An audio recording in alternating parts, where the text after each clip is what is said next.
Yeah, Larry. I suggest if we can exercise the discipline that if we took the time to do it, maybe give each table that's not yet reported out maybe a brief minute to do that. Sure, be happy to. If you haven't reported out. The song from Camelot is "What Do the Simple Folk Want?" and great wisdom in the lyrics. Okay. So get your old LP of Camelot from 1962 out of your attic and listen to it. Right? It has things to say to you. It's good. Thanks.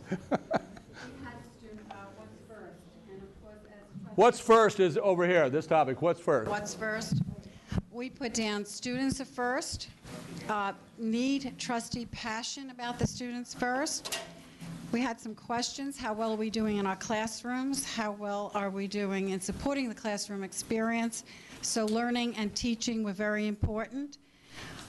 We also had, well, how do you get about all this? Trustees should understand what education is all about and learn to listen and specifically understand the mission of community college. Then I asked a question of the group here, and we had students from Rowan here, so they had great ideas, okay? They said that we should take the big ideas and then look at them and see where we are now and see how we can improve that. The other thing they had down was that if we get students to connect to the institution, to connect to each other, and connect to the faculty, maybe we can drive home success. Also, in developmental courses, since we need them, that we should celebrate each success and make them feel better, because if they've learned that, they'll want to go on. Yeah, great. That's even being recommended in an initiative called performance funding in a lot of states now. They're giving colleges extra bucks when the people meet certain momentum points, like 15 hours of credit. We know that's a momentum point. Tendency is to stay in college if you've got 15 successful credit hours completed. So as soon as they hit it, bang, ka-ching, the money goes to that community college for that student. So whether we're getting paid for it or not, we ought to do it because it's a success-oriented factor. Okay, anybody else on this side of the room that didn't speak up as a table? Yes, middle table. Excuse me. We pretty much had everything everyone else said. I just wanted to add that we think as trustees we need to be prepared with the mission statement of the college and the strategic plan of the college, because in today's environment, the strategic plan doesn't change every 3 to 6 years, changes almost every year. So that has to be revisited almost every year. It's a great criterion because you can always ask, this is a legitimate question to ask at any board meeting for a new trustee. I always tell them this. You can ask, how does this relate to our strategic plan? And once in a while you catch a president off guard who hadn't thought about that in a couple days, and she has to scramble to think of the answer. But she better have an answer, right? Because if the board isn't supposed to be doing stuff that isn't supported by the strategic plan, or at least compatible with the strategic plan. Good point. I would love to see the strategic plan get talked about except on strategic plan night. Why is it that the strategic plan only gets mentioned in March when the new strategic plan is adopted? You see what I'm saying? It ought to be used all the time and not put up on the shelf. Everything ought to tie in and align with the strategic plan. So, and it's the trustees who can keep pushing on the president to do that. And then when the president has to sell it to the faculty, she can say, you know, the board's breathing down my neck on this one. We got to do this because it's part of the strategic plan that the board adopted. And that really takes the heat off sometimes. Okay, over here, what tables did we skip? Basically, we're going back to the beginning. Some of it's been duplicated, but great minds do think alike. Basically, the common mission of all the stakeholders is to definitely tie in the public, the board, the students, and the residents. But on that, to specifically listen to the students and have the feedback generally basically digested by the board, with the board working together with that, because that's one of the points. The board all has to work together. Right. Everybody hears the same information, too. And everybody's hearing the same information. Yeah, good. All the trustees must also do their part. That's part of working together. You can't have 3 or 4 trustees doing the major heavy lifting for the entire board. Which is the natural inclination of any group.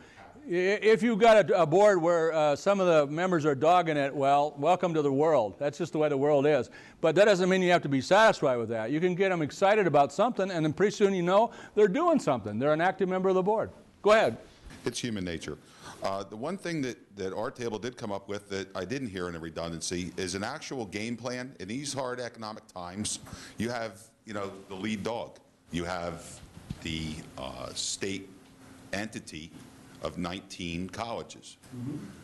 The game plan of working together with, and I'm not just saying, say shared services, but shared services, and an actual game plan of cutting your costs, but improving the student's education by tapping into somebody else's, everybody's got what they think is their best college. Yep. We think we have the best college, but truth is, somebody else has got something a little bit better than you. Yeah. So if you could tap into that, but with an actual game plan, this will ensure that your costs will be reduced, but that the students will actually get the best education for the dollar that they're investing in these hard economic times. That's the great thing about academe, too. Unlike business, we don't keep trade secrets.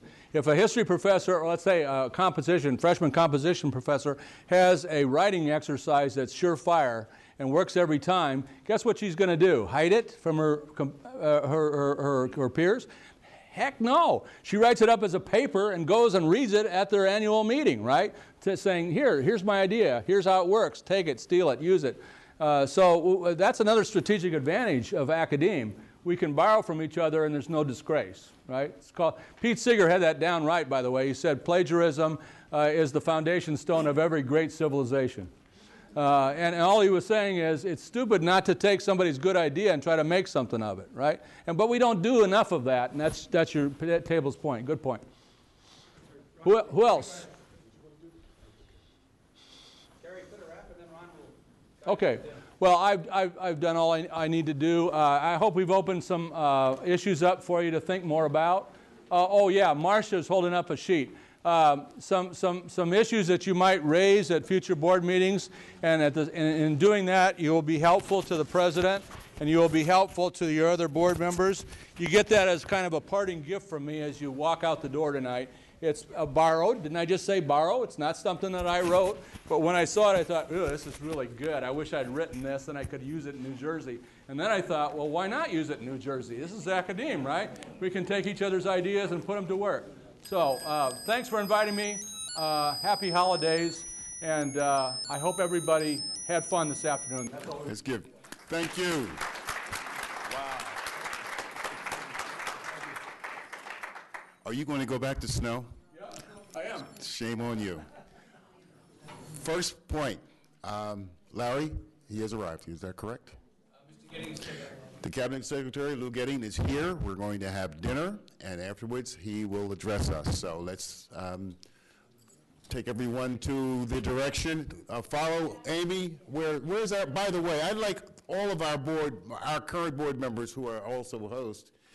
Amy Webb, please stand. That's our BCC trustee. Brian Kemp and Dr. Les Richards. Thank you.